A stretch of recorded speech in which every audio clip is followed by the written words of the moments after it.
حجۃ الوداع کے موقع پر اللہ تبارک و تعالیٰ نے ارشاد فرما دیا، الیوم اکملت لکم دینکم واتممت علیکم نعمتی ورضیت لکم الاسلام دینا،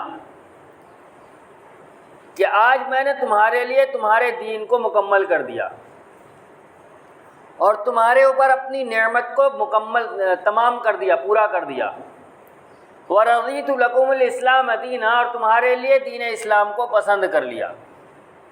دین مکمل ہو گیا حجۃ الوداع کے دن۔ اب کوئی ایسی چیز جو اس کے بعد واقع ہو، رونما ہو، وہ دین کا حصہ نہیں ہو سکتی۔ ہو سکتا ہے اس کی اہمیت اسلامی تاریخ کے اندر، مسلمانوں کی زندگی کے اندر بہت زیادہ ہو، لیکن اس اہمیت کے باوجود اس سے کوئی شرعی مسئلہ مستنبط نہیں ہوگا، اس سے کوئی فضیلت ثابت نہیں ہوگی، اس سے کسی طرح کا مسئلہ ثابت نہیں ہوگا۔ مسئلہ کے ثبوت کے لیے نبی اکرم صلی اللہ علیہ وسلم کی زندگی کے اندر جو واقعات رونما ہوئے، جس پر نبی علیہ السلام نے کچھ فرمایا، کچھ کر کے دکھایا، اس سے مسئلہ ثابت ہوگا، اس سے فضیلت ثابت ہوگی، اس سے کسی چیز کا خوشی کا دن ہونا یا غم کا دن ثابت ہوگا۔ آپ کی زندگی کے بعد جو چیز پیش آئی، اس سے شریعت کا کوئی مسئلہ ثابت نہیں ہوتا۔ لہذا نبی اکرم صلی اللہ علیہ وسلم کے پردہ فرمانے کے بعد جو واقعات ہوئے ہیں، اس کی بنیاد پر نہ کوئی دن غم کا دن بنتا ہے، نہ کوئی دن خوشی کا دن بنتا ہے۔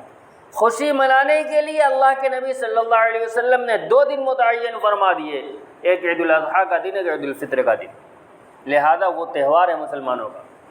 غم کا دن آپ نے کوئی نہیں بتایا۔ خود صحابہ رضی اللہ تعالیٰ عنہ فرماتے ہیں، اگر امت کے اندر کوئی دن ایسا ہوتا جس دن لوگ غم مناتے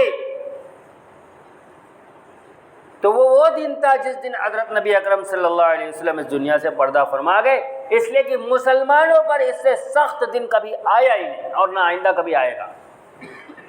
کیا حالات تھے صحابہ رضی اللہ تعالیٰ عنہ کے؟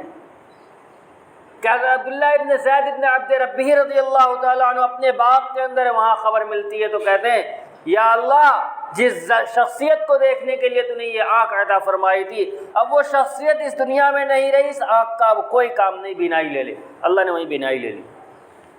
حضرت بلال رضی اللہ تعالیٰ عنہ مدینہ چھوڑ کے چلے گئے کہ اس جگہ کو خالی دیکھتا ہوں جہاں نبی اکرم صلی اللہ علیہ وسلم کو دیکھتا تھا، تو جی نہیں مانتا، لہذا مدینہ ہی میں نہیں رہنا ہے۔ حضرت عمر رضی اللہ تعالیٰ عنہ ننگی تلوار لے کے ٹہل رہے ہیں کہ جس شخص نے کہہ دیا کہ نبی اکرم صلی اللہ علیہ وسلم وصال فرما گئے، اس کے گردن الگ کر دوں گا، وہ تو اس طرح اللہ تبارک و تعالیٰ سے ملنے کے لیے گئے جس طرح حضرت موسیٰ علیہ السلام ملنے کے لیے جایا کرتے تھے۔ موسیٰ علیہ السلام واپس آئے تھے، نبی علیہ السلام بھی واپس آئے۔ حالات بے قابو ہیں، کسی کے اوپر ایسا سکتہ طاری ہے کہ کسی سے بات نہیں کر رہا، کوئی کسی کا پرسان حال نہیں، سب اپنی غم میں پریشان ہیں، سوائے حضرت ابو بکر صدیق رضی اللہ تعالیٰ عنہ کے، جن کو اللہ تبارک و تعالیٰ نے امت کی قیادت کے لیے منتخب فرمایا تھا۔ وہ آتے ہیں اور لوگوں کو ڈھارس بندھاتے ہیں۔ صحابہ فرماتے ہیں کہ اس سے زیادہ سخت دن کبھی نہیں آیا، لہذا اگر کوئی غم کا دن ہوتا اسلام کے اندر تو پھر یہ دن ہوتا جس دن غم منایا جاتا، اس سے بڑا غم کا دن کوئی آیا نہیں۔ ہاں، واقعے کی اہمیت سے انکار نہیں کیا جا سکتا۔ اس کا مطلب یہ نہیں ہوا کہ اب ہم یہ کہنا شروع کر دیں کہ حضرت حسین رضی اللہ تعالیٰ عنہ کی شہادت میں کوئی حرج نہیں ہے، وہ مقدر میں تھا، ہو گئی۔ نہیں، جو ظلم ہوا وہ ہوا، اس سے انکار نہیں ہے۔ حضرت حسین رضی اللہ تعالیٰ عنہ کے ساتھ جو معاملہ کیا گیا، وہ اس نواسہ رسول صلی اللہ علیہ وسلم اس کے حقدار نہیں تھے، لیکن اس کے باوجود سب غلط ہوا۔ غلط کرنے والوں کو اللہ تبارک و تعالیٰ آخرت میں سزا دیں گے، جنہوں نے غلط کیا ہوگا۔ اس واقعے کی اہمیت کی وجہ سے شریعت میں اضافہ نہیں کیا جائے گا، اور جو شخص اس واقعے کی بنیاد پر اپنے گھروں کے اندر غم کا ماحول نہ بنائے وہ اہل بیت کا دشمن نہیں۔ ایک اصول ذہن میں رکھیے، ہمیشہ باطل ایک چیز پر فیصلہ کرتا ہے، باطل پہلے ایک اصول متعین کرتا ہے، پھر آپ سے اس بات کا متمنی ہوتا ہے کہ اگر آپ اس پر آؤ گے تب آپ کو ہم صحیح مانیں گے ورنہ نہیں مانیں گے۔ جیسے مثال دیتا ہوں، سمجھ لیجئے، آپ کو نبی علیہ السلام سے محبت ہے، ایک فرقہ ہے جو اس بات کا مدعی ہے کہ نبی علیہ السلام سے سچا عشق صرف ہم ہی کرتے ہیں۔ عشق آپ کرتے ہو کیسے معلوم؟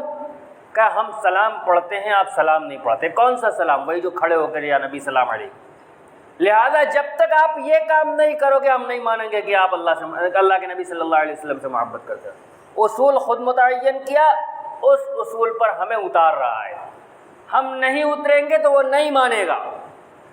آپ بھلے نبی علیہ السلام سے جتنی سچی محبت کرتے ہوں، سنت ایک ایک معلوم کر کر کے اس پر عمل کرتے ہوں، نبی علیہ السلام کے خلاف ایک لفظ برداشت نہ کرتے ہوں، لیکن اگر آپ نے کھڑے ہو کے سلام نہیں پڑھا تو آپ محبت کرنے والے نہیں ہیں۔ یہ اصول پہلے اس نے طے کیا اور پھر اس اصول پر آپ کو اتار رہا ہے۔ ہر باطل فرقہ یہی کرتا ہے، اصول اپنا طے کرتا ہے، آپ کو اپنے اصول پر آنے کے لیے کہتا ہے، اگر اس پر نہیں آئے تو آپ صحیح نہیں ہیں۔ شیعوں نے بھی یہی کیا۔